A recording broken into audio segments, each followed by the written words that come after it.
we have a deficit. In fact, government talks about it of 500,000 homes, houses. But the genesis of that is what we normally question, those of us who are in housing, because that is based actually on the last census. And again, it was based on what was considered to be adequate housing or inadequate housing, as it were. And we need to go and look at that again, because when I think that the definition of a house was 2 rooms with a kitchen and a toilet and 40 square meters and so on. And in relation to the human rights and some of the concerns. I think we've made some progress, particularly on the issue of evictions, but I think it still remains an issue, as it actually were. And for me, one of the key things that's actually coming across here, there are 2 issues for me that in Kenya housing is a right, and yes, it's unfortunate that some people are only able to accommodate themselves in very difficult situations in road reserves, in riparian where lives, some on the road directly. But from where I stand ideologically, I say that in fact that's a reflection of failure of government, and these are people who should be praised for solving the government's problem, for no, of course, with whatever little that they actually have. And the issue for me then becomes how do we target the poor, in terms of these solutions that they're talking about, either by not destroying the shelter or by proactively, like government is doing now, ensuring that there's an actual mechanism that will be able to feed to that need. And unpacking that a little bit further. If you look at the people we are targeting on social housing, and now we're saying social housing currently is ownership. That's the entry.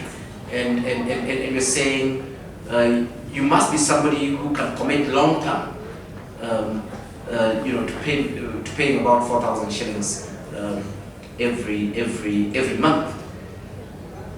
And we know that those are not the people who live in informal settlements. The people who live in informal settlements, incidentally, sometimes they've got 60,000 in a good month. Sometimes they've got 0. They've got nothing. Their income is very erratic. So nobody would even actually consider them for some of these financial instruments. So eventually what you end up with are really formally employed individuals still being beneficiaries of these sort of mechanisms. And to me, there are issues around social investments, there are issues around social landlords, there are issues around business investing in ways that then genuinely actually promote the welfare of society, as it were. But definitely, I mean, the issue of eviction rights remain in the country, not likely because of housing, but because of other issues, likely in infrastructure. That's one of the biggest infringement among these people who are living in precarious situations. And then, of course, the other thing that we're saying really is that the solutions we're having are not really benefiting the poor, whichever. And I think Steve also spoke to that quite well. That eventually, I'm the one who will qualify and go and own a house in Kibera, because of a regular income. Then I would like to agree with Steve that it is important to historicize. We decided not to do it in this particular study at all. You will see the way the study has been done. The study actually does not have a lot of historical data.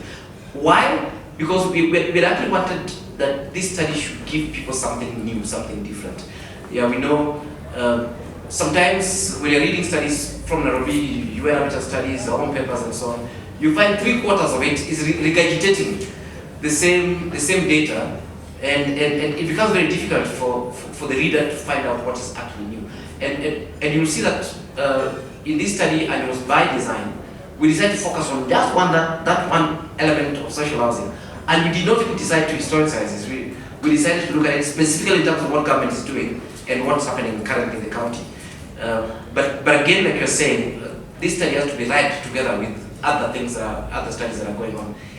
It's a very small component of the housing continuum, and also is a very is actually a very small component of I would say housing research and housing literature in the country.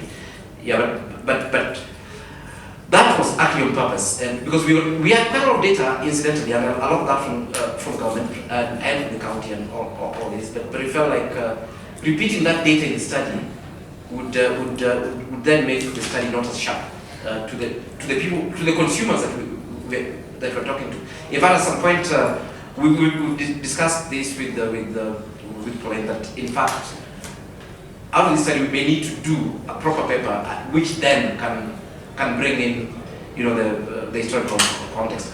On typologies, I agree with you 100% that actually you cannot deal with the housing problem at all by focusing on one typology. You have to look at the different